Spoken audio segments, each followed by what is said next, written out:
So for the 30th lesson of class, we looked at this philosophical idea, the just war theory. And I started off class by posing a question to you all. When is it ethically acceptable to go to war? Now, some people had some very quick discussions. They were pacifists and said it's never acceptable to go to war. The people who debated the most were the people in between, saying, well, there's a time and a place for war, and there's several conditions when it's acceptable, other conditions it's not acceptable. And then on the other extreme, people were saying, hey, whenever it's needed. Essentially, war is politics by another means. We have some economic interest, war. People step up to us, war. People are acting foolish somewhere in the world, war. And it revealed people's philosophical compass where they fit in on this kind of spectrum of what is ethically acceptable in the realm of war. And if I go way back to the old school, way back to the ancient Greeks, in Plato's Republic, Thrasymachus claimed that justice is nothing else than the interest of the stronger. And this maxim can be simplified as might makes right. And if you look at history, there have been some regimes that have said, hey, I'm stronger than you, I win. Tushkadoodles if you're weaker than me. A lot of people find this off-putting, and a lot of people found themselves saying the same things this man said, Augustine of Hippo, or St. Augustine in the religious sense, and he lived a long time ago, 354 CE to 430 CE, and Augustine came up with this just war theory, and this is the most important slide of the presentation, and he came up with these two ideas, Jus ad Bellum, where he said, okay, in war, is it the just authority? Is the decision to go to war based on legitimate political and legal processes? Now, in the modern sense, has Congress approved of the war? If so, okay, that fits into that criterion. If it's some totalitarian leader on a whim saying it's time to fight, it doesn't fit that criteria. Just cause. Has a wrong been committed to which war is the appropriate response? And this is a little tricky, and immediately people went to Pearl Harbor from their history instructions saying, hey, they attacked us first. But some people looked at the antecedents which caused Japan to attack, and then they looked at Hiroshima and Nagasaki and compared it to Pearl Harbor and started arguing. So is the cause strong enough where war is an appropriate response? Right intention. Is the response proportional to the cause? Don't go overboard. Essentially, if somebody flicks me in the ear, does that give me justification to split their head open with an axe? Most people would say no. Some people actually said yes. But for the most part, people say, hey, is it proportional to the cause? And then last resort, have we attempted diplomacy? Have we attempted to talk it out first?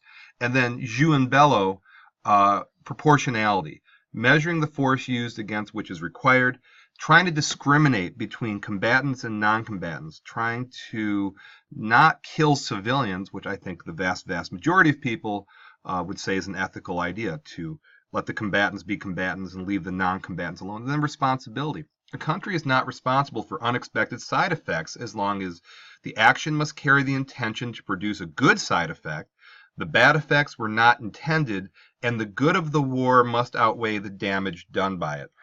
And that's a fairly subjective notion, and there's a lot of debate on, the good of the war outweighing the damage done by it. And I think people were surprised when they looked at their initial list of the criteria for war. A lot of people said, yeah, Augustine's spot on. Now, Augustine influenced Aquinas. Now, Aquinas is hugely important in history and in philosophy. Aquinas, who was influenced by Augustine, was able to connect the past, the ancient Greek teachings and the ancient Roman teachings, and reconcile it with Christian thought, which had hegemony during this time. And if you think about this, if Aquinas wasn't able to do this, the church at the time might have said, it's blasphemous, it's gone, we want nothing to do with it.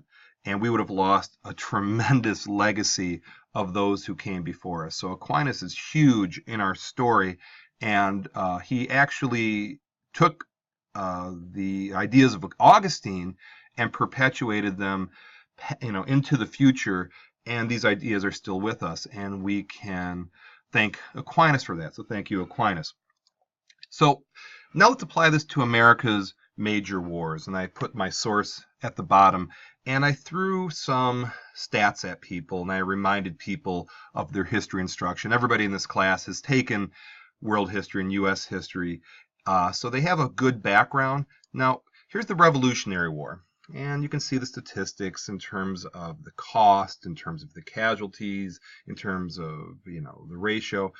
And some people felt this was a red herring, that these numbers didn't matter in regards to gauging ethics. They went into deeper reasons. So the Revolutionary War, where America broke away from England and became our own independent nation, and we looked at the War of 1812, and again, there's all the statistics for the War of 1812.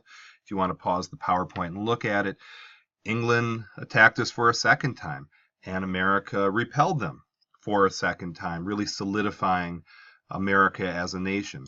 The Mexican-American War, where America was granted huge parcels of land which comprise, I should say, the southwest portion of our country. Was it ethical? What was the reason why we were fighting? The American Civil War. Now, I separated the two between the Union and the Confederacy, bearing in mind the motives of the war. The Confederate states were slave states. The Union states were abolitionist states. Did that put the Union on a higher ethical ground? Now, if I was teaching class in the South, they might talk about state rights and the intrusion on a way of life. And you can see it was absolute calamity in terms of the dead. That was 2% of our population. The financial cost, the horror show of limbs getting amputated. Everybody remembered that. So was the American Civil War ethical collectively, just for the Union, just for the Confederate States? Spanish-American War, which a lot of people said was simply an exercise in imperialism.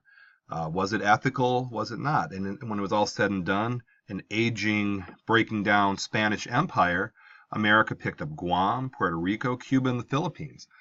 Was it ethical? How did we treat the people of the Philippines and Guam and Cuba and Puerto Rico? World War I. Now, bearing in mind, America got into the war late, in 1917, after the Zimmerman Note and the Lusitania and Russia pulling out and whatnot. Was it an ethical war?